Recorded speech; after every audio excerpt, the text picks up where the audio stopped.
Mr. Speaker, pursuant to House Resolution 1508, I call up H.R. 7946, the Veteran Service Recognition Act of 2022, and ask for its immediate consideration in the House.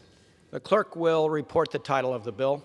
Union Calendar Number 400, H.R. 7946, a bill to provide benefits for non-citizen members of the armed forces and for other purposes. Pursuant to House Resolution 1508, the amendment in the nature of a substitute recommended by the Committee on the Judiciary printed in the bill is adopted, and the bill, as amended, is considered read. The bill, as amended, shall be debatable for 1 hour, equally divided and controlled by the chair and ranking minority member of the Committee on the Judiciary or their respective designees.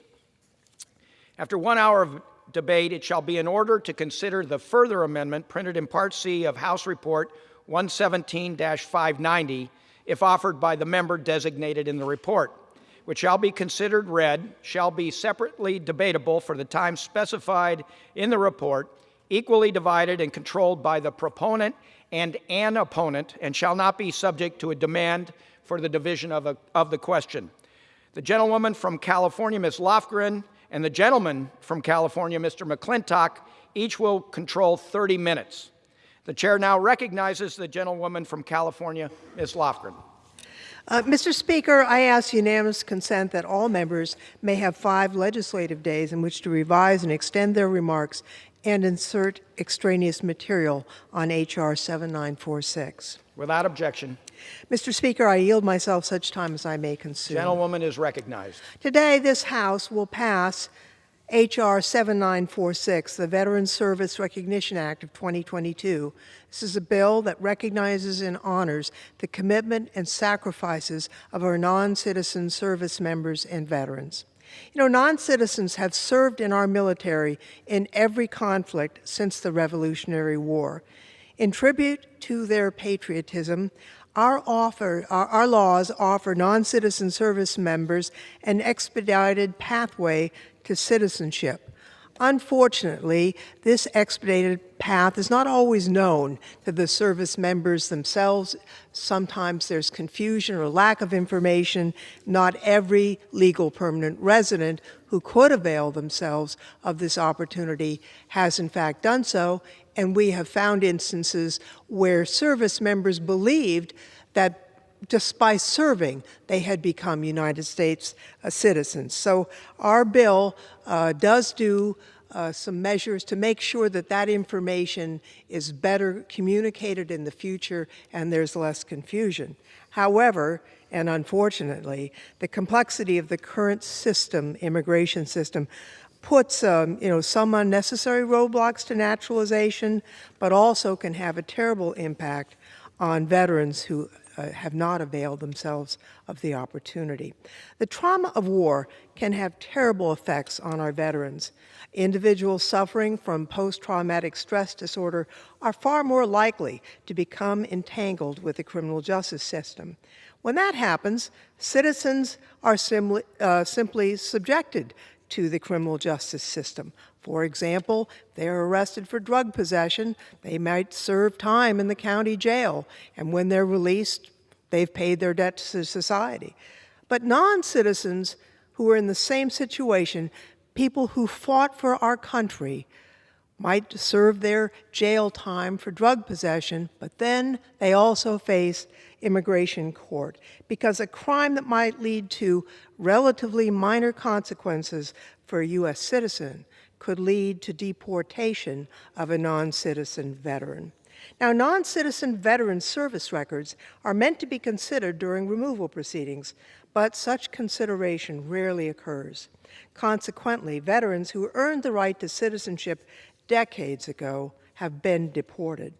H.R. 7946 corrects this problem by giving deported veterans the opportunity to apply for a second chance and obtain lawful permanent residency. Relief under this bill is discretionary, available only to those veterans whose return is in the public interest. Additionally, the bill creates a review process for service members in removal proceedings to ensure that their service records are taken into account by immigration judges. And that is an advisory council to examine at length the veteran's record to see whether or not he or she was suffering from PTSD and the like. And the information can then be given to the immigration judge, but the immigration judge retains the authority to make the decision. The legislation, as I mentioned earlier, makes needed changes to current laws to allow service members to naturalize as early as possible, and we believe these changes will ensure that future veterans will not be at risk of deportation. Finally, H.R. 7946 codifies the current parole in place for the immediate relatives of U.S. citizen service members and veterans, making permanent an administrative program that began in 2007 under then-President George W. Bush. You know, at the time, we had come across instances where an American soldier was killed in action, but his mother was subject to deportation, and that mother was sent outside of the country, could not even visit the grave of her deceased military son. George Bush sought to change that, and we've kept that change in place ever since, and this would codify it. This bill is supported by numerous advocacy, labor, and veterans groups, including the American Legion, the nation's largest veteran service organization. You know, we made a commitment to our non-citizen service members when they joined our armed forces, and our laws really should reflect that commitment. I am proud to have worked alongside my colleagues, Chairman Nadler, as well as Representative Takano, Chairman Takano, and I would like to mention specifically other members of our caucus who introduced bills on this subject, and they were all collected into this final product, including Congressman Correa, Congressman Ruiz, Congressman Vargas, Congressman Grijalva, and several others. I urge my colleagues to support this important legislation, and I reserve the balance of my time.